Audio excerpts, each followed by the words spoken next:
ಸೌಂದರ್ಯ ಸೌಂದರ್ಯ ಹುಡುಗರಿರುವ ಮನೆಗೆ ಹುಡುಕಿಕೊಂಡು ಬರುವುದು ಈ ರಾಜನ ಹುಟ್ಟು ಗುಣ. ನೋಡಿ, ಅದು ಏನ್ ಹೇಳ್ಬೇಕಂತಿದ್ದೀರೋ ಮೊದಲು ಹೇಳಿ ತೊಲಗಿ. ಯಾಕೆಂದ್ರೆ ನಾನು ನನ್ನ ಮೈದನಿಗೆ ಆರತಿ ಹಚ್ಚೋದಕ್ಕೆ ಸಿದ್ಧತೆ ಮಾಡಿ.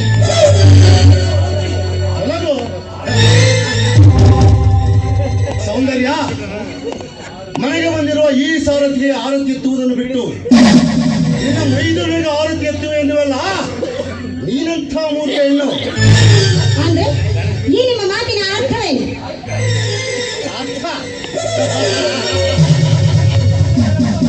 ಸಮಯ ವ್ಯರ್ಥ ಮಾಡದೆ ಅರ್ಥ ಬಿಡಿಸಿ ಹೇಳ್ತೇನೆ ಕೇಳು. ಸೌಂದರ್ಯ, ರೂಪ ರಾಶಿಯ ಸಂಪತ್ತು ನಿನ್ನದು. ನಿನ್ನ ಸೌಂದರ್ಯ ಸಾಮ್ರಾಜ್ಯವನ್ನು ಆಳುವಾಸೆ ನನ್ನದು. ಏನಂತೀಯ? ದುರಾತ್ಮ, ಸೌಂದರ್ಯವನ್ನು ಆಳೋದಕ್ಕೆ ನೀನ, ನನ್ನ ಸೌಂದರ್ಯವನ್ನು ಆಳೋದಕ್ಕೆ ಹುಲಿ ಅಂತಿದ್ದಾನೆ ನನ್ನ ಗಂಡ. ಗಂಡ?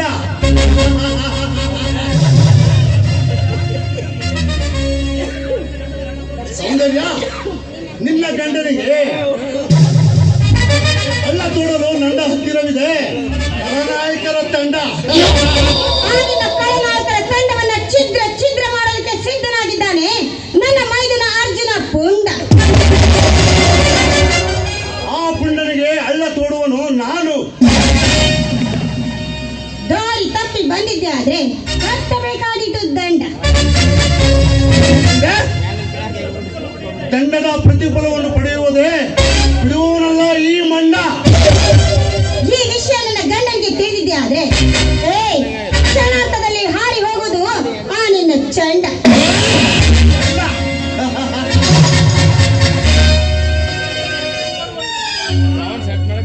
ಸೌಂದರ್ಯ,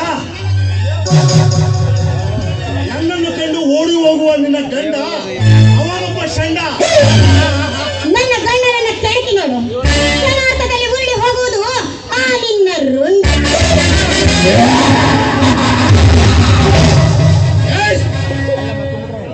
ಸೌಂದರ್ಯ, ನಿನ್ನ ಗಂಡನ್ನು ಮೆಚ್ಚಿ ಒಳಿದರೆ ಇಲ್ಲಿ ಮೆಚ್ಚಿಕೊಳ್ಳಲು ಉಚ್ಚಾರ ಇರಲಿಲ್ಲ. ನೋಡು ಸೌಂದರ್ಯ, ಅಣ್ಣನ ಅರಮನೆಯ ರಾಣಿಯಾಗಿರುವ ನೀನು ಮೆಚ್ಚಿ ಬಯಸಿ ಮೆಚ್ಚಿ ಬಂದರೆ ಕಾಣದ ಸುಖವನ್ನು ಕೊಡುತ್ತೇನೆ. ಬೆಂಕಿ ಹಚ್ಚ ನಿನ್ನ ಕಾಣದ ಸುಖಕ್ಕೆ. ಪರಸ್ತ್ರೀಯರನ್ನ ತಾಯಿಗೆ ಸಮಾನ ಅಂತ ಪೂಜೆ ಮಾಡಿ ಜೀವನ ಮಾಡೋದನ್ನ ಕಲಿ. ಜೀವನ ಸೌಂದರ್ಯ, ಜೀವನವೆಂಬುದು ಒಂದು ಕದನ. ದುರಾಸೆ ತಾಂಡವಾಡುತ್ತದೆ ಇಲ್ಲಿ ಪ್ರತಿದಿನ. ಹೀಗಿರುವಾಗ ಇದು ನನಗೇನು ಹೊಸದಲ್ಲ. ನೋಡು ಸೌಂದರ್ಯ, ಸುಮ್ಮನೆ ನೀನು ನನ್ನನ್ನು ಸೇರಲು ಸಮ್ಮತಿಸಿದರೆ ಗೊತ್ತಿಲ್ಲದಾಗೆ ನಿನ್ನ ಗಂಡನಾದ ಶಿವಣ್ಣನಿಗೆ ತೋರಿಸುವೆ ಶಿವನ ಪಾದವನ್ನು. ಸೇರೋದು ಅವರನ್ನ ಕಾಣೋ ನೀನು. ಹೆಂಡತಿ ಆದವಳಿಗೆ ಗಂಡನೇ ತನ್ನ ಸರ್ವಸ್ವವಾಗಿ ಮೆಚ್ಚಿ ಬಂದವಳು, ಹಣಕ್ಕಾಗಿ ಬಂದವಳು ಈ ಮಣ್ಣಲ್ಲಿ ಮಣ್ಣಾಗಿ ಹೋಗ್ತಾಳೆ. ನಾನು ಬಳಸೋದು ನನ್ನ ಗಂಡ ಕುಂಕುಮ. ಕುಂಕುಮ? ಸೌಂದರ್ಯ, ಕಲಿಯುಗದಲ್ಲಿ ಕುಂಕುಮದ ಬಗ್ಗೆ ಕಳಕಳಿಟ್ಟು ಮಾತನಾಡಿದ ಮೊದಲ ಹೆಣ್ಣು ನೀನು. ಗರತಿಗೆ ಕುಂಕುಮ ಭೂಷಣ, ಇದು ಬರೀ ಭಾಷಣ. ನೋಡು ಸೌಂದರ್ಯ, ಕುರುಡು ಕಾಂಚನದ ಆಸೆಗೆ ಒಲ್ಲದ ಗಂಡನಿಗೆ ಹೆಂಡತಿ ತೋರಿಸುವಳು ಮಸಣ.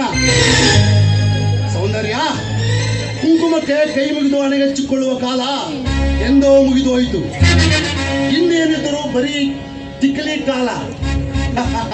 ಹೀಗಿರುವಾಗ ಕುಂಕುಮದ ಬಿಂಕ ಬಿಟ್ಟು ಹೆಚ್ಚು ಬಂದ ಈ ಮೇಧವಿಗೆ ಸುಖ ನೀಡುವ. ಮಾತಾಡೋ ದುರಾತ್ಮ, ಯಾರಿಲ್ಲದ ಸಮಯವನ್ನು ಸಾಧಿಸಿ ಒಂದು ಹೆಣ್ಣಿನ ಕೈ ಹಿಡಿಯೋದಕ್ಕೆ ಬರ್ತಾ ಇದೆಯಲ್ಲ, ಯಾತ್ರಲ್ಲಿ ಹೊಡಿಬೇಕು ನಿನ್ನ. ಈ ಸಮಾಜದಲ್ಲಿ ಒಂದು ಹೆಣ್ಣಿಗಾಗಿ, ಆ ಹೆಣ್ಣಿನ ಕೊಳ್ಳಲ್ಲಿರುವ ತಾಳಿಗಾಗಿ ತನ್ನದೇ ಆದ ಸ್ಥಾನವಿದೆ. ಅದನ್ನು ತಿಳಿದುಕೊಂಡು ಹೊರಟೋಗೋ ಇಲ್ಲಿಂದ.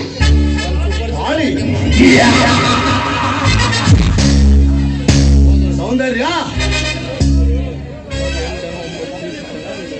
ಗಂಡನೆದುರು ತಾಳಿ, ಮಿಂಡನೆದುರು ಗೂಳಿ. ಕತ್ತಲಾದರೆ ನಿಮ್ಮ ಶುರುವಾಗುವುದು ನಿಮ್ಮಂತವರ ಹೊಲಸು ಚಾಳಿ. ಇದೇನು ನನಗೆ ಹೊಸದಲ್ಲ. ಆಮ್ಲೆಟ್, ಅರ್ಧ ಕೆಜಿ ಖಾರ. ಏಯ್, ತಾಳಿಯ ಬಗ್ಗೆ ಇಷ್ಟೊಂದು ಹಗುರವಾಗಿ ಮಾತಾಡ್ತಾ ಇದೆಯಲ್ಲ, ನಿನ್ನಂತವರನ್ನ ಸುಮ್ಮನೆ ಬಿಡಬಾರ್ದು ಕಣೋ. ನಿನ್ನನ್ನ ಕೊಚ್ಚಿಕೊಳ್ಬೇಕು. ನನ್ನ ಗಂಡ ಬರುವ ಸಮಯವಾಯ್ತು. ಮೊದಲು ತೊಲಗಾಚೆ ಇಲ್ಲಿಂದ.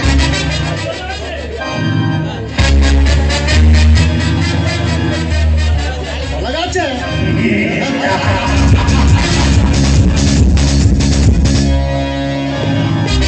ಸೌಂದರ್ಯ,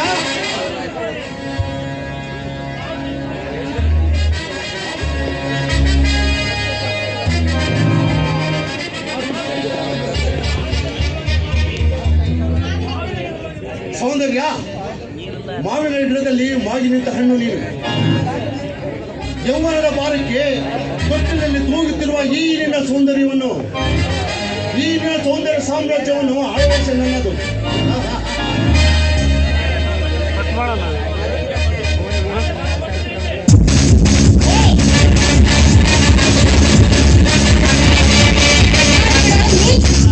ನೀನ್ ಇಂಥ ಕೆಟ್ಟ ಕೆಲಸಕ್ಕೆ ಕೈ ಹಾಕಿರುವ ವಿಚಾರ ನನ್ನ ಮೈದನ ಅರ್ಜುನಂತೆ ತಿಳಿದಿದ್ದೆ ಅಂದ್ರೆ ನಿಂತಿರುವ ಈ ನಿನ್ನ ದೇಹವನ್ನು ತುಂಡು ತುಂಡಾಗಿ ಕತ್ತರಿಸಿ ಈ ನರಿಗಳಿಗೆ ಹಾಕ್ತಾನೆ ಜಂಟ.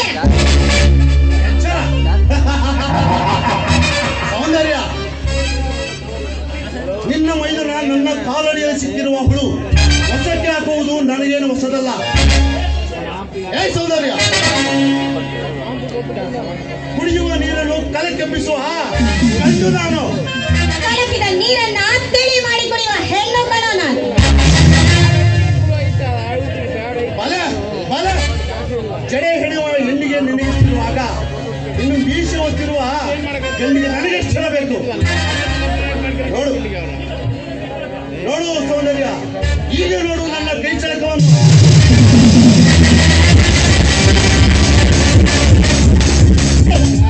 ದಯವಿಟ್ಟು ನನ್ನ ಕಾಣಬೇಡ. ಮನಸ್ಸಿನ ಹೆಣ್ಣಿನ ಮೇಲೆ ಜೀರಿಸಿ ದೌರ್ಜನ್ಯ ಮಾಡೋದು ಸರಿಯಲ್ಲ. ಬಿಟ್ಟು ಬಿಡು ನನ್ನನ್ನ.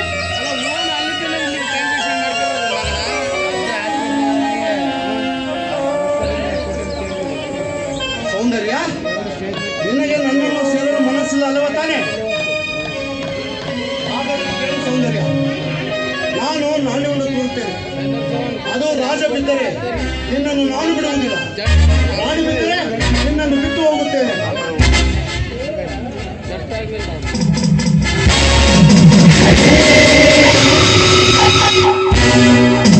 ಸೌಂದರ್ಯ, ಬಿದ್ದಿರುವುದು ರಾಜ.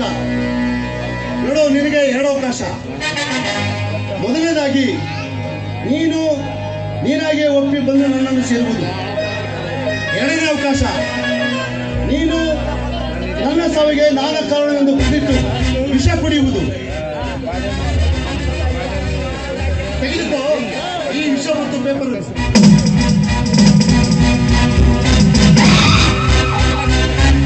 ನಿನಗೆ 5 ನಿಮಿಷ ಅವಕಾಶ.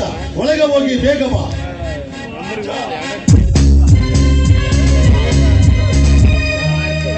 ಶಿವ, ನಿನ್ನ ಹೆಂಡತಿಗೆ ಕಾದಿದೆ ಕೈಯಾಳಿ ಪಟ್ಟ.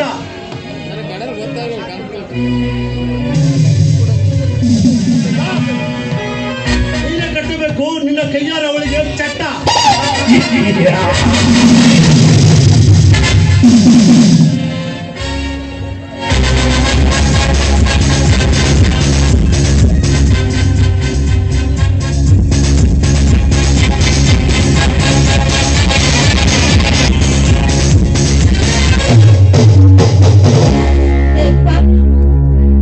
ಬೆದರಿಕೆಗೆ ಹೆದರಿ ನಿನ್ನಂತವಳಿಗೆ ಸರಿ ಹಾಸುವ ಹೇಳಿ ಹೆಣ್ಣು ಅಂತ ತಿಳಿದಿದೆಯಾ? ನಾನು ಸತ್ರು ಕೂಡ ಗರತಿಯಾಗಿ ಸಾಯ್ತಾ ಇದ್ದೀನಿ. ಆ ಹೆಮ್ಮೆ ನನಗಿದೆ. ಆದ್ರೆ ಇನ್ನು ನನ್ನ ಮೈದುನ ಜೀವನ ಬಂಗಾರವಾಗುವುದಿಲ್ಲ. ಅದನ್ನು ನೋಡಿ ಸಂತೋಷ ಪಡುವಂತ ಸಮಯ ಆ ದೇವರು ನನಗೆ ಕೊಟ್ಟಿದ್ದ. ಇನ್ನು ಪತಿಯೇ ದೇವರು ಎಂದು ಹೇಳುತ್ತಾರೆ.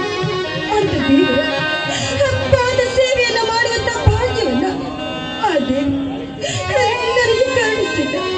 ಆದ್ರೆ ಹೆಣ್ಣಾದವಳು ಬಯಸೋದಾದ್ರೆ ಏನಿಲ್ಲ, ಮುತ್ತೈದೆ ಸಾವನ್ನಿದ್ದಾರೆ. ಅದೇ ನನಗೆ ಅಷ್ಟನ್ನಾದ್ರೂ ಕರುಣಿಸಿದ್ದಾರಲ್ಲ, ಅದೇ ಅದೇ ನನಗಷ್ಟೇ ಸಾಕು ಅಮ್ಮ.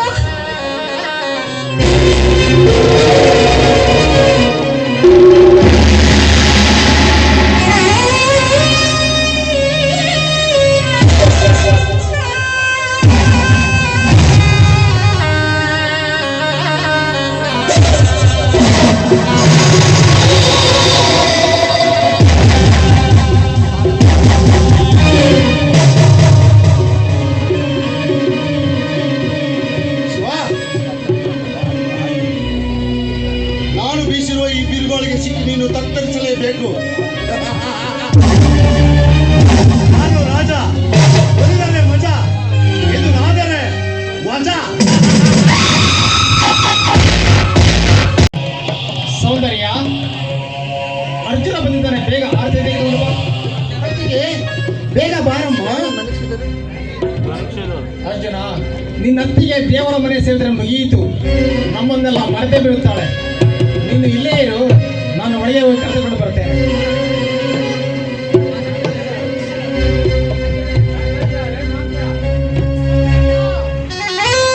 ದೇವ ನನ್ನನ್ನು ಒಂದು ಸಾರಿ ನೋಡಮ್ಮ. ನಾನು ಸ್ಪರ್ಧೆಯಲ್ಲಿ ಗೆದ್ದಿರುವ ಗೆಲುವು ನನ್ನದಲ್ಲ ತಾಯಿ, ಅದು ನಿನ್ನದು. ಏಕೆಂದರೆ ನನಗೆ ತಾಯಿಯ ಪ್ರೀತಿಯನ್ನು ಉಣಿಸಿ ಧರ್ಮದ ದಾರಿಯನ್ನು ತೋರಿಸಿ ನನ್ನನ್ನು ಶೂರನಾಗಿ ಬೆಳೆಸಿದೆ. ಅದರ ಪ್ರತಿಫಲವಾಗಿ ನನ್ನನ್ನು ಸೋಲಿಸುವ ಗಂಡು ಇನ್ನು ಹುಟ್ಟಿಲ್ಲ ತಾಯಿ, ಇನ್ನು ಹುಟ್ಟಿಲ್ಲ. ನಿನ್ನಾಸೆಯಂತೆ ಬೆಳ್ಳಿ ಕಡಗವನ್ನು ಗೆದ್ದು ಬಂದಿದ್ದೇನೆ. ಒಂದೇ ಒಂದು ಸಾರಿ ನನ್ನನ್ನು ನೋಡಮ್ಮ. ಅಣ್ಣ, ಅತ್ತಿಗೆ ನನ್ನನ್ನು ನೋಡುತ್ತಿಲ್ಲ, ನೀನಾದರೂ ಹೇಳಣ್ಣ ಅತ್ತಿಗೆಗೆ.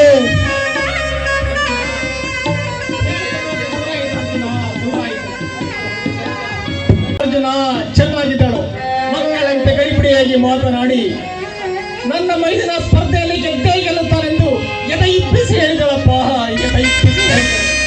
ಅತ್ತಿಗೆ, ಈ ವರ್ಷದ ಬೆಳ್ಳಿ ಕಡಗವನ್ನು ಗೆದ್ದು ಬರುವ ನನ್ನ ಮೈದುರನ ಮೆರವಣಿಗೆಯನ್ನು ಅದ್ದೂರಿಯಾಗಿ ಮಾಡಬೇಕೆಂದು ನನ್ನ ಹತ್ತಿರ ಹೇಳಿದಳಪ್ಪ, ಹೇಳಿದಳು. ಸೌಂದರ್ಯ, ನಿನ್ನಾಸೆಯಂತೆ ನಿನ್ನ ಮೈದುನ ಬೆಳ್ಳಿ ಕಡಗವನ್ನು ಗೆದ್ದು ತಂದಿದ್ದಾನೆ. ನೋಡು, ಮೇಲೇಳು ಸೌಂದರ್ಯ, ಮೇಲೇಳು. ಅತ್ತಿಗೆ, ನಿನ್ನ ಮೈದುನನಿಗೆ ಓಕಳಿ ಮಾಡಿ ದೃಷ್ಟಿ ತೆಗೆದು ಆರತಿ ಎತ್ತಿ ಆಶೀರ್ವಾದ ಮಾಡು. ಮೇಲೇಳು ಸೌಂದರ್ಯ, ಮೇಲೇಳು. ಅತ್ತಿಗೆ, ಹೊತ್ತಿಗೆ ಸರಿಯಾಗಿ ನನಗೆ ತುತ್ತುಣಿಸಿ ನೆತ್ತಿಗೆ ಎಣ್ಣೆ ಹಚ್ಚಿ ತಂಗಾಳಿಯ ತಂಪಿನಲ್ಲಿ ನನ್ನನ್ನು ಈ ಪ್ರಪಂಚವನ್ನು ಕಣ್ಣು ಬಿಟ್ಟು ನೋಡುವಂತೆ ಮಾಡಿದೆ. ಆದರೆ ಇಂದು ನೀನು ಕಣ್ಣು ಮುಚ್ಚಿ ಮರೆಯಾಗುತ್ತಿರುವ ಎಲ್ಲ ಅತ್ತಿಗೆ, ಕಣ್ಣು ಮುಚ್ಚಿ ಮರೆಯಾಗುತ್ತಿರುವ ಎಲ್ಲ.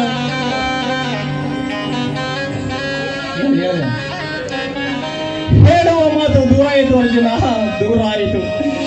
ನಮ್ಮ ದುಃಖವನ್ನು ನೋಡಲೆಂದೇ ಆ ಯಮಧರ್ಮ ನಿನ್ನತ್ತಿಗೆಯನ್ನು ಕರೆದುಕೊಂಡು ಹೋಗಿದ್ದಾನೆ.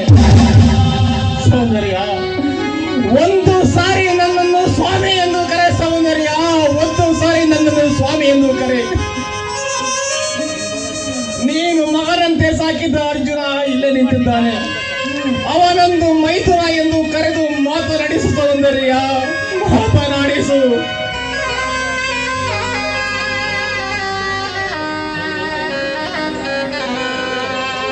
ಅಣ್ಣ, ಕಣ್ಣು ಅತ್ತಿಗೆ ಒತ್ತಿಗೆ ಸರಿಯಾಗಿ ನನಗೆ ತುತ್ತುಣಿಸಿ ನನ್ನನ್ನು ಶೂರನಾಗಿ ಬೆಳೆಸಿದೆ. ಅದರ ಪ್ರತಿಫಲವಾಗಿ ನಿಂದು ಇನ್ನು ಕಣ್ಣು ಮುಚ್ಚಿ ಮರೆಯಾಗುತ್ತಿರುವೆಲ್ಲ ಅತ್ತಿಗೆ, ಕಣ್ಣು ಮುಚ್ಚಿ ಮರೆಯಾಗುತ್ತಿರುವೆಲ್ಲ. ಅರ್ಜುನ, ಕಣ್ಣಿನಿಂದ ಮರೆಯಾದರೆ ಕಳೆದು ಹೋದ ಘಟನೆಯೆಂದು ಮರೆಯಬಹುದು. ಆದರೆ ಈ ಕಣ್ಣುಗಳೇ ನಿನ್ನತ್ತಿಗೆಯಾಗಿರುವಾಗ ಮರೆಯಲು ಹೇಗೆ ಸಾಧ್ಯವಪ್ಪ?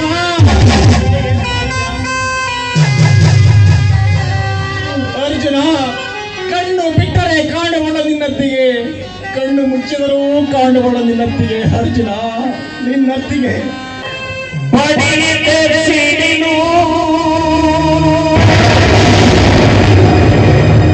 ನಡಗಿದೆ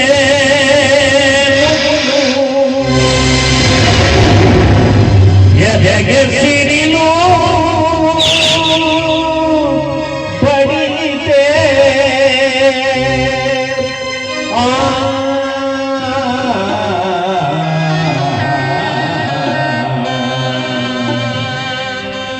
ಎದೆಗೆ ಸಿಡಿಲು ಬಡಿ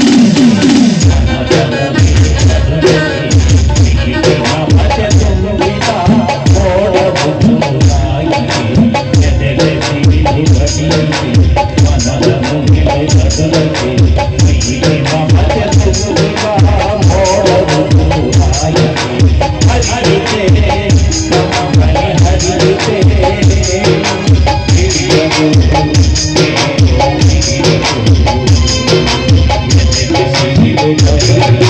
ಮನದ ಮುಗಿಲು ನಡುವೆ ಪ್ರೀತಿ ಮಮದ ತುಂಬಿದ ಮೋಡದ ಚೂರಾಯಿತೆ ಹರಿಯಿತೆ ನಮಗರಿ ಹರಿಯಿತೆ ಹರಿಯಿತೆ ನಮಗರಿ ಹರಿಯಿತೆ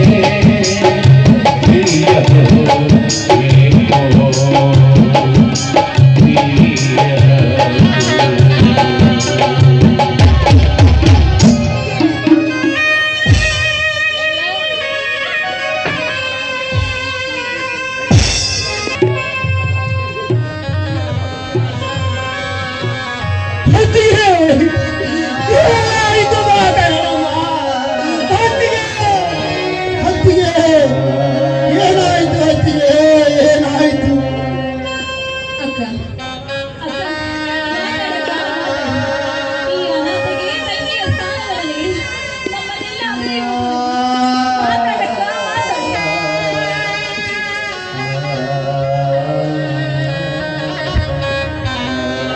ಕಂಚನ, ಮೊದಲು ಪೊಲೀಸರಿಗೆ ಫೋನ್ ಮಾಡು.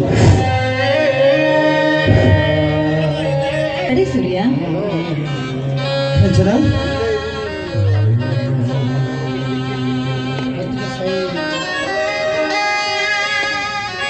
ಇಲ್ಲಿ ನೋಡಿ ಸೂರ್ಯ, ಈ ಚೀಟಿ ಅಕ್ಕನ ಕೈಯಲ್ಲಿತ್ತು.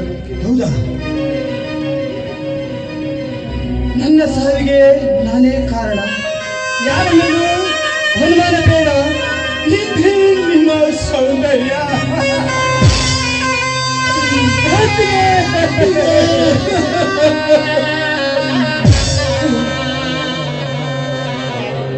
ಅಣ್ಣ, ಇದರಲ್ಲಿ ಏನೋ ಸಂಚಿದೆ. ನೀನು ಅಪ್ಪನ ಕೊಡೋಣ. ನನ್ನ ಅತ್ತಿಗೆ ಸಾವಿಗೆ ಕಾರಣ ಆದರವನು ತಾಯಿಯ ಗರ್ಭದಲ್ಲಿ ಅಡಗಿದರು. ಅವನನ್ನು ಸುಮ್ಮನೆ ಬಿಡುವುದಿಲ್ಲ. ಅವನ ಜೀವಂತ ಸೀಳಿ ಸಮಾಧಿ ಮಾಡುತ್ತಾನೆ. ನೀನು ಅಪ್ಪನ ಕೊಡೋಣ. ಅರ್ಜುನ, ಈ ನಿನ್ನ ಆವೇಶದಿಂದ ಸತ್ತು ಹೋಗಿರುವ ನಿನ್ನ ಹತ್ತಿಗೆ ಮರಳಿ ಬರುವುದಿಲ್ಲ. ಸಮಾಧಾನ ಮಾಡಿಕೊ ಅರ್ಜುನ, ಸಮಾಧಾನ ಮಾಡಿಕೊ. ಅತ್ತಿಗೆ, ಅಣ್ಣನ ಕಣ್ಣಲ್ಲಿ ಕಂಬನಿ ನದಿಯಾಗಿ ಹರಿಯುತ್ತಿದೆ. ನೋಡು ಅತ್ತಿಗೆ, ನೋಡು.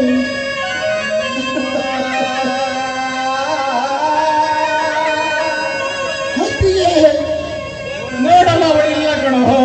ಶಿವನ ಪಾದ ಸೇರಿದ್ದಾಳೆ. ನಡೆ, ನಿನ್ನ ಅತ್ತಿಗೆ ಅಂತ್ಯ ಸಂಸ್ಕಾರ ಮಾಡೋಣ ಅರ್ಜುನ. ನಡೆ, ನಿನ್ನ ಅತ್ತಿಗೆ ಅಂತ್ಯ ಸಂಸ್ಕಾರ ಮಾಡೋಣ. ಅತ್ತಿಗೆ,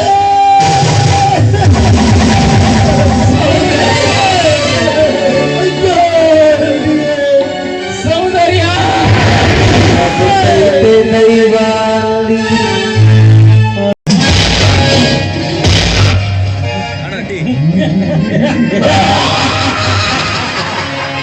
ರೂಪಾಯಿ ರಾಜನ ಸೇಡಿಗೆ ಸುಳಿವಿಗೆ ಸಿಕ್ಕ ಆ ಸುಳ್ಳು ಹೆಂಡತಿ ಸತ್ತು ಸಮಾಧಿ ಸೇರಿದಾಯ್ತು.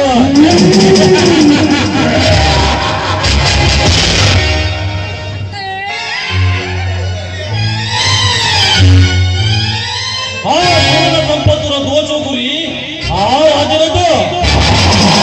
ಆ ರಾಜನಿಗೆ ಸಮಾಧಿ ಕಟ್ಟುವ ಗುರಿ ಈ ಗಜೇಂದ್ರದ.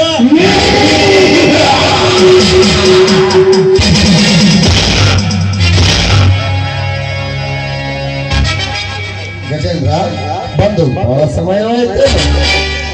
ಇಲ್ಲ ರಘು, ಈಗ ತಾನೇ ಬಂದೆ. ಅಂದಾಗೆ ಇವಳ್ಯಾರು? ಇವಳು ನನ್ನ ಸೊಸೆ ಕಾಂಚನ ಅಂತ. ಕಾಂಚನ, ಇವನು ರೂಪಾಯಿ ರಾಜನ ಸ್ನೇಹಿತ ಗಜೇಂದ್ರ ಅಂತ. Hello, hi Gajendra. ಅಲ್ಲೋ ಅಂದರೆ ಅಣ್ಣನ ಅರಮನೆ ಈ ಕೆಲಸಕ್ಕೆ ಕೈ ಹಾಕಿದ್ದೇವೆ. ಇದಕ್ಕೆ ನಿಮ್ಮ ಸಹಾಯ ಬೇಕು. ಯೋಚಿಸಬೇಡ ರಘು. ಪೊಲೀಸ್ ಇಲಾಖೆ ನಮ್ಮ ಕಡೆ ಬಡದಂತೆ ನೋಡಿಕೊಂಡರೆ ಸಾಕು. ಗಜೇಂದ್ರ, ಕಾಕಿಯ ಕಡೆಯಿಂದ ಯಾವುದೇ ತೊಂದರೆ ಬರದಂತೆ ನಾನು ನೋಡಿಕೊಳ್ಳುತ್ತೇನೆ. ನೀವು ಬೇಕಾದ್ದನ್ನ ಮಾಡಿ.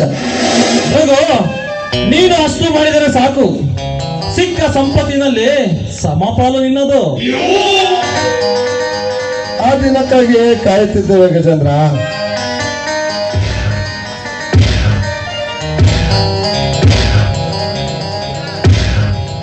ಆಸ್ತಿಯನ್ನು ವಶಕ್ಕೆ ತೆಗೆದುಕೊಳ್ಳುವ ಉಪಾಯದ ಹಂತಗಳನ್ನು ಕಾಂಚನಳಿಗೆ ತಿಳಿಸು.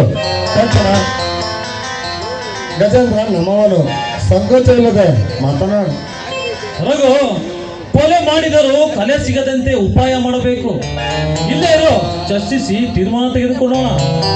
ಇಲ್ಲ ಗಜೇಂದ್ರ, ನನಗೆ ಸ್ಟೇಷನಿನಲ್ಲಿ ಸ್ವಲ್ಪ ಕೆಲಸ ಇದೆ, ನಾನು ಬರುತ್ತೇನೆ. ಆಯ್ತು, ಹೋಗಿ ಬನ್ನಿ.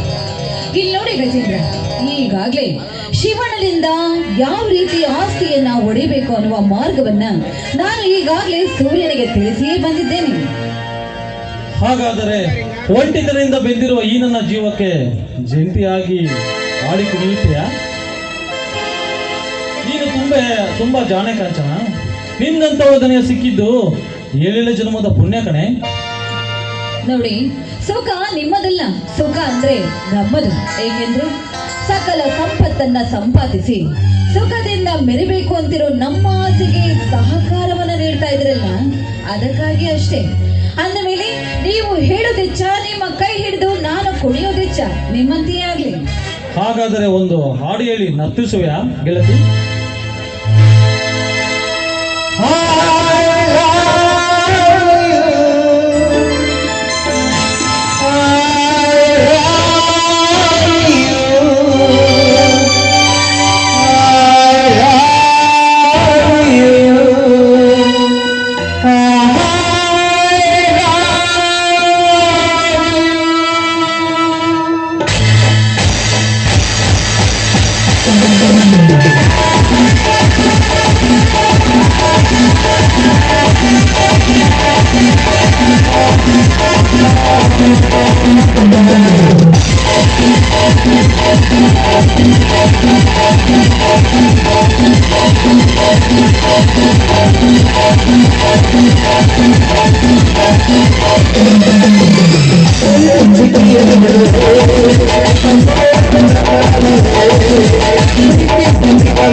ಓಕೆ ಗಜೇಂದ್ರ, ನನಗಿನ ಸಮಯ ಆಯಿತು. ಆದಷ್ಟು ಬೇಗ ನಾನು ಆ ಅಣ್ಣನ ಅರಮನೆಯನ್ನ ಸೇರ್ಲೇಬೇಕು. ನಾನೇನು ಹೋಗ್ಬಲ್ಲ. ಬಾಯ್. ಬಾಯ್. ಅಣ್ಣ,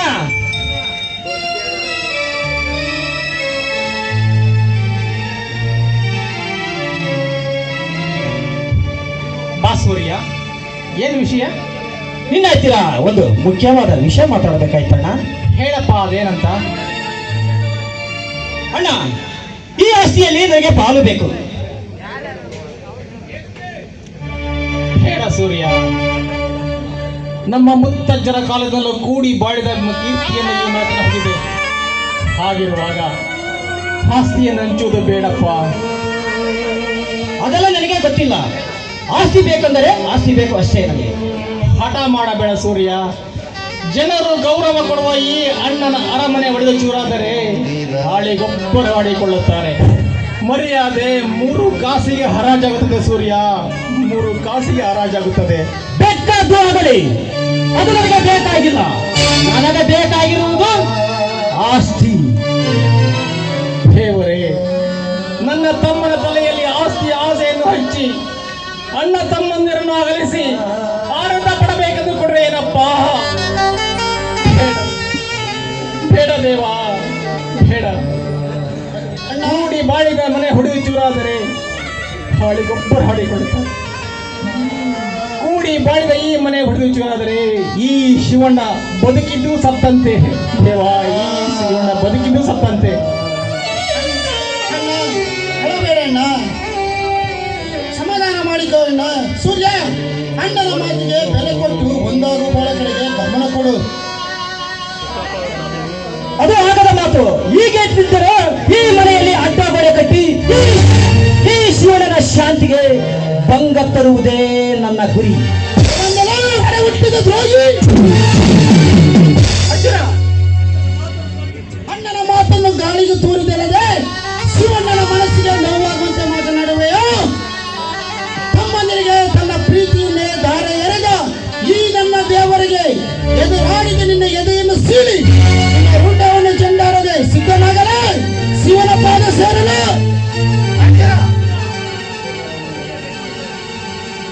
ಅರ್ಜುನ, ಅವರ ಮೇಲೆ ಕೈ ಮಾಡಿದ್ರೆ ನನ್ನಾಡೆ ಆಗಿದೆ.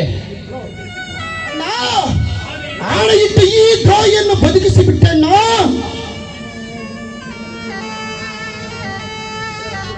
ಲೇ ಅರ್ಜುನ, ನಾವು ನಮ್ಮ ಅಣ್ಣ ನಾವು ಒಡೆ ಹುಟ್ಟಿದವನು, ಒಡೆದಾಗುತ್ತೇವೆ, ಒಂದಾಗುತ್ತೇವೆ.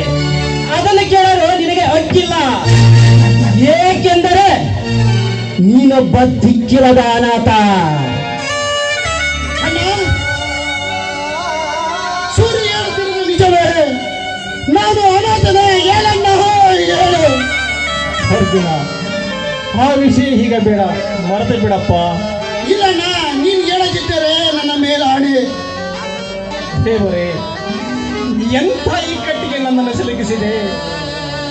ಪ್ರೀತಿಯಿಂದ ಸಾಕಿದ ಈ ನನ್ನ ತಮ್ಮ ಹುಬ್ಬಳ್ಳಿಯ ಬಸ್ ಸ್ಟ್ಯಾಂಡ್ಗೆ ಸಿಕ್ಕರೆಂದು ನಾನು ಯಾವ ಬಾಯಿಂದ ಹೇಳಲಿ? ಹೇಳು ದೇವ, ಹೇಳು.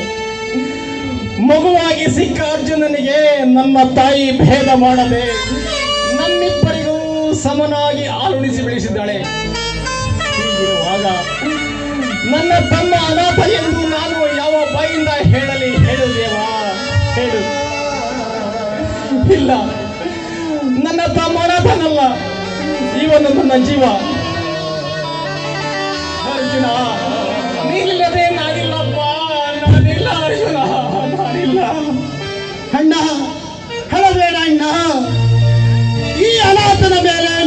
ತೋರುವ ಪ್ರೀತಿಗೆ ಬೆಲೆ ಕಟ್ಟಲಾಗದು.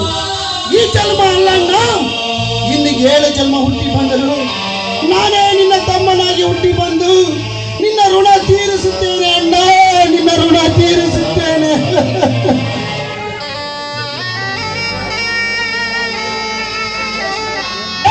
ಶಿವಣ್ಣ, ನಿಮ್ಮ ಅಣ್ಣ ತಮ್ಮಗಳ ಪ್ರೀತಿಯನ್ನು ಆಮೇಲೆ ಇಟ್ಟುಕೊಳ್ಳಿ. ಈಗ ನನಗೆ ಬೇಕಾಗಿರುವುದು ಆಸ್ತಿಯಲ್ಲಿ ಪಾಲು. ಕೊಡುತ್ತೇನೆ ಸೂರ್ಯ, ಪಾಲಲ್ಲ, ಸಂಪೂರ್ಣ ಆಸ್ತಿಯನ್ನು ನಿನಗೆ ಕೊಡುತ್ತೇನೆ. ಛತ್ರಿ, ಕಾಗದ ಪತ್ರ ತೆಗೆದುಕೊಂಡು ಬಾ.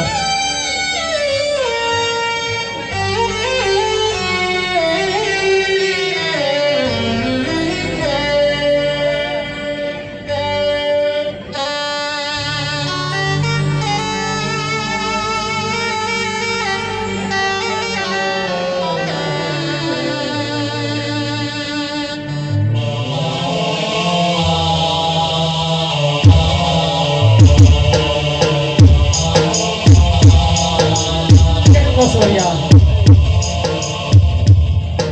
ಇನ್ನ ಮೇಲೆ ಈ ಅಣ್ಣನ ಅರಮನೆಗೆ ಸರ್ವಾಧಿಕಾರಿ ನೀನಪ್ಪ. ಸರ್ವಾಧಿಕಾರಿ ಅಷ್ಟೇ ಅಲ್ಲ, ನೀನು ಕುಳಿತುಕೊಳ್ಳುತ್ತಿದ್ದ ಈ ಧರ್ಮಾಧಿಕಾರಿ ಪೀಠಕ್ಕೆ ನಾನೇರ್ತಾರೆ. ಸಂತೋಷನಪ್ಪ ಸೂರ್ಯ. ನನ್ನದೊಂದು ಆಸೆ, ನಮ್ಮಕ್ಕನ ಮಗಳಾದ ಶ್ರುತಿಯನ್ನು ನೀನು ಮದುವೆಯಾಗಬೇಕಪ್ಪ. ಅದು ಆಗದ ಮಾತು. ಹಾಗಾದರೆ ಶ್ರುತಿಯ ಗತಿ ಏನಪ್ಪ? ಅದು ನಿನಗೆ ಬಿಟ್ಟ ವಿಷಯ. ಅಯ್ಯೋ ದೇವರೇ, ಈ ಶಿವಣ್ಣನ ಮಾತಿಗೆ ಬೆಲೆ ಇಲ್ಲದಂತಾಯ್ತಲ್ಲ ದೇವ, ಬೆಲೆ ಇಲ್ಲದಂತಾಯ್ತು. ಹಿರಿಯರ ಮಾತನ್ನು ಪಾಲಿಸುವುದು ಕಿರಿಯರ ಧರ್ಮ. ಆದರೆ ಇಂದು ರಕ್ತ ಹಂಚಿಕೊಂಡವನೇ ನನಗೆ ಎದುರು ಹಾಡ್ತಿರನಲ್ಲ. ಇದು ಎಂಥ ವಿಧಿಯಾಟ ದೇವ, ಇದು ಎಂಥ ವಿಧಿಯಾಟ. ನಮ್ಮಕ್ಕ ಎಂದರೆ ತಾಯಿಗೆ ಸಮಾನ. ನಾವು ಚಿಕ್ಕವರಿದ್ದಾಗ ಅಕ್ಕರೆಗೆ ಕೈ ತುತ್ತು ನೀಡಿ ನಮ್ಮನ್ನು ಎತ್ತಿ ಆಡಿಸಿದ ದೇವತೆಯವಳು. ಅಂಥ ದೇವತೆಗೆ ನಾನು ಅಂದು ಮಾತು ಕೊಟ್ಟಿದ್ದೆ, ನಿನ್ನ ಮಗಳನ್ನು ನನ್ನ ತಮ್ಮ ಸೂರ್ಯನಿಗೆ ತಂದುಕೊಡುತ್ತೇನೆ ಎಂದು. ಆದರೆ ಇಂದು ಅವಳ ಆಸೆಯನ್ನು ಈಡೇರಿಸಲು ನನ್ನಿಂದ ಆಗುತ್ತಿಲ್ಲ. ಮಾತಿಗೆ ತಪ್ಪಿದ ಪಟ್ಟ ನಾನಾದನಿಲ್ಲ ದೇವ, ನಾನಾದೆ. ಅಕ್ಕ, ನಿನಗೆ ಕೊಟ್ಟ ಮಾತನ್ನು ಉಳಿಸಿಕೊಳ್ಳಲು ನನ್ನಿಂದ ಆಗಲಿಲ್ಲ. ಅಕ್ಕ, ನನ್ನನ್ನು ಕ್ಷಮಿಸಿ ಬಿಡು ಅಕ್ಕ, ನನ್ನನ್ನು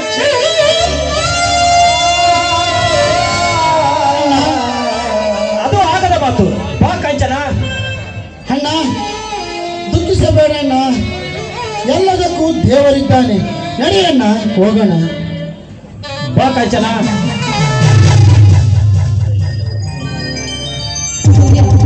ನಿಜಕ್ಕೂ ಈ ನಿನ್ನ ಧೈರ್ಯವನ್ನು ಕಂಡು ನಾನು ಬೆರಗಾಗಿ ಹೋದೆ.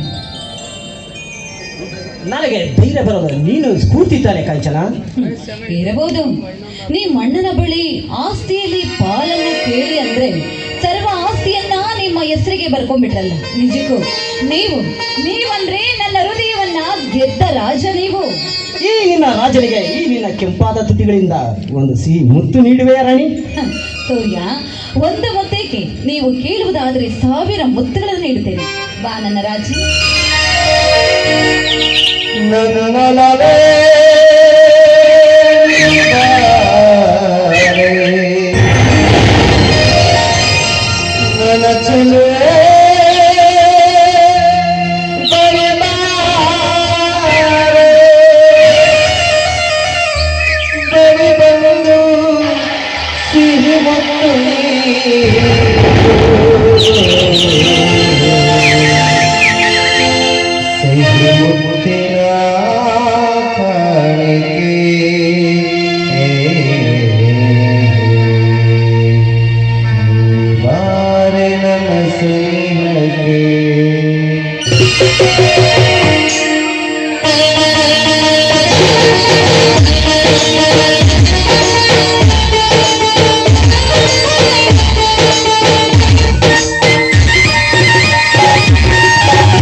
ಠಠಠಠ